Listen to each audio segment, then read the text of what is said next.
Pada kurun masa 5-10 tahun yang lalu, seberapa sering sahabat mendengar istilah Wahabi, Syiah, Sunni diprovokasi secara masif? Rasanya dulu jarang terdengar, sekarang ada karena ada sponsornya. Ini yang sponsor adalah state sponsor loh, disponsori sebuah negara, dan bangsa Indonesia kemakan habis, percaya dan bahkan sekarang sudah mulai saling serang. Lalu bagaimana bisa membuat bangsa Indonesia tetap kompak? Bagaimana membuat bangsa Indonesia tetap utuh ke depan? Sebelum menjawab lebih lanjut pertanyaan tersebut, saya ingin bertanya lagi, lembaga mana yang sah di negara ini yang bisa meniadakan ancaman? Lembaga mana yang bisa melakukan eradicate threat, pemusnahan terhadap musuh negara? Lembaga mana yang selama ini belum bekerja maksimal karena digembosi, yang bisa membuat Indonesia free from danger? Lembaga mana yang setiap individunya memiliki kemampuan memandang dari cakra nasionalisme, dari NKRI, dari Undang-Undang 45 yang sebelum diamandemen, Bhinneka Tunggal Ika, dan Pancasila? Siapa yang bisa melakukan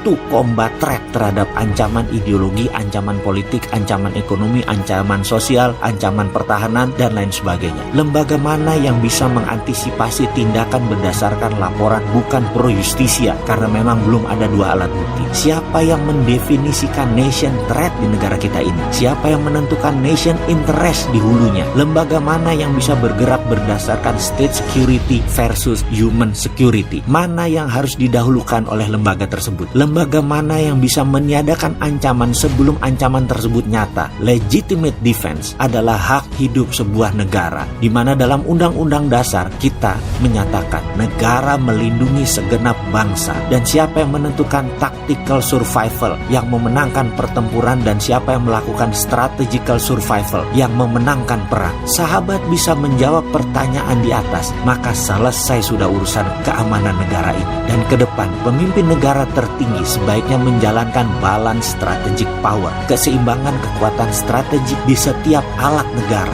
Negara kita pasti keluar dari ancaman, negara kita pasti keluar dari failed state, negara kita keluar dari negara paria, negara lemah, pasti menjadi negara yang berdaulat, bermartabat, dan semoga faham pesan video ini.